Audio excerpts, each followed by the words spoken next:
তোমার দেখিবা এই মাল দিস না কেন? এই যে উস্তাদ নিয়ে চলে আইছি। যাক ভালো করেছিস। নে এখানে রাখ রাখ রাখ। কিরে তা এইখানে কেন আর কই? মাল তো ফুরাই গেছে, আর কয় বস্তা ফেলাবো? গাতপো তো এখনো 1 বস্তা সিমেন্ট ফেলা, 4 বস্তা বালি ফেলা। তাড়াতাড়ি যা, খাওয়ার বেলা হয়ে যাচ্ছে বলো। আচ্ছা উস্তাদ, তাও ঈদের তো 2-3 দিন সময় আছে। বাজার সদাই কেনাকাটা টাকা কি দেবেন আজকেরা? টাকা তো কিছু অ্যাডভান্স দিলো, অ্যাডভান্সের পরে তো আর কোনো টাকা পয়সা দিইনি। আজকে হিসেব নিকেশ করতে হবে, পাতিকেলি নিতে হবে। তুই যাই বালি ফেলা, ওই কন্ট্রাক্টর এসে আবার বকাবকি করবে না, বুঝিস না? পরের কাজ যা যা। আচ্ছা ঠিক আছে, তাহলে আমি বালি ফেলা দিচ্ছি। কন্ট্রাক্টের কাজটা হয়ে গেলে এই কন্ট্রাক্টরই আমি মোট বাদ দিয়ে দেবো।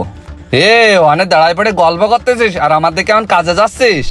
ও ভাই কি করছেন? ওই উস্তাদের কথা শুনছিলাম বালি কটা ফেলবো, আমি তো তাহলে গল্প করছিলাম না। কি এখন বেলা বাজে 12:30, তুই এখন বালি ফেলাবি কেন? ভাই আপনারে বুঝবে কিটা কোন দিন বালি এক্সেলেন্ট ফেলাইলো, সেগুলোর কাজ করা হয়ে গেছে, আর নতুন করে আবার ফেলাতে গেল। সকাল বেলায় একবারে বালি না ফেলাই এই ফুজুর ফুজুর করে বালি ফেলালি কাজ আগবে কি? ও ভাই যতখানিক লাগবে ততখানিক ফেলতে হবে, তাই এত বেশি পেলে কি করতে হবে? বালি বেশি থাকলে তো বেশি গাঁততে পারবা। যে আমি বালি শেষ হয়ে যাবে না 3 বাজলে কোন নিক ফেলাই তো ছুট্টি ছুট্টি দৌড়বা। ও ভাই নিয়ম অনিয়ম একটা কথা আছে না, আন্দাজে বালি ফেলাই পরে যে বালির গাদা নষ্ট হবে। শোন, আগে আমি হেল্পারি করেছি, তারপর মিস্ত্রি হয়েছি, তারপরে কন্ট্রাক্টারি ধরেছি। তোর নিয়ম অনিয়ম আমার শিখবি না, তোর তো সাইডে আইনে আমি খুব বিবাদে আছি। আচ্ছা যা হয়েছে ভাই, মাথা ঠান্ডা করেন না, বালিটা ফিরে আসি। যা যা যা তাড়াতাড়ি যা, কাজে ফাঁকি দিস নে।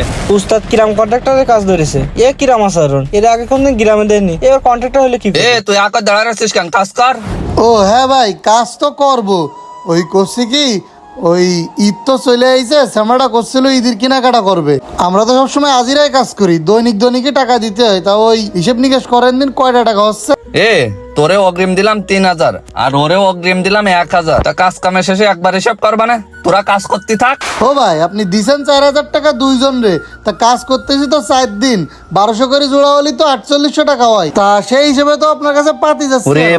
বাবারে আমারে কন্ট্রাক্টরের জীবনে কোনো মিস্ত্রিতে আমার কাছে হিসাব চাইনি। তোরে আরো অগ্রিম টাকা দিয়ে নিয়ে আসলাম, সেই সময় তো কোশনি যে ভাই দিনের টাকা দিনই দেবেন।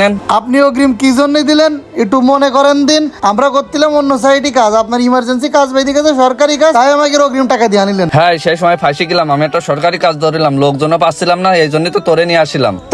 তাই বলে এরম কোনো কথা না যে আমি সবসময় তোর কাছে আমি ধরা থাকবো। সে জায়গায় যাই, এই তো আর বেশি দিন কাজ হবেন না ভাই, আরেক মিস্ত্রি তো অর্ধেক করে রেখে গেল। তা করছি কি ভাই, আজকে সন্ধ্যের হিসেব নিকেশ করবে? আরে না, হ্যাঁ আর 4-5 দিন কাজ আছে, কাজটা শেষ করে একবার হিসেব নিকেশ করবা না। আর বুঝিস তো আমি কন্ট্রাক্টারি করি, সব দিকে তো টাকা পয়সা দেওয়া লাগে, তুই একটু সামনাটারে বুঝে শুনে কইসি নে। উস্তাদ বালি রেডি হয়ে গেছে, দেবো কি? হ্যাঁ মনি একটু নরম দিয়ে এক কলাই নিয়ে আয়। ভাই তাড়াতাড়ি যাবে, বালি মিস করা হয়ে গেছে। তুই তো বুঝিস আমি কম কষ্টে না পড়লে গলির কন্ট্রাক্ট কেউ নেই, তাড়াতাড়ি যা কাজটা শেষ কর। আচ্ছা ভাই, তালি বলে এই কাজে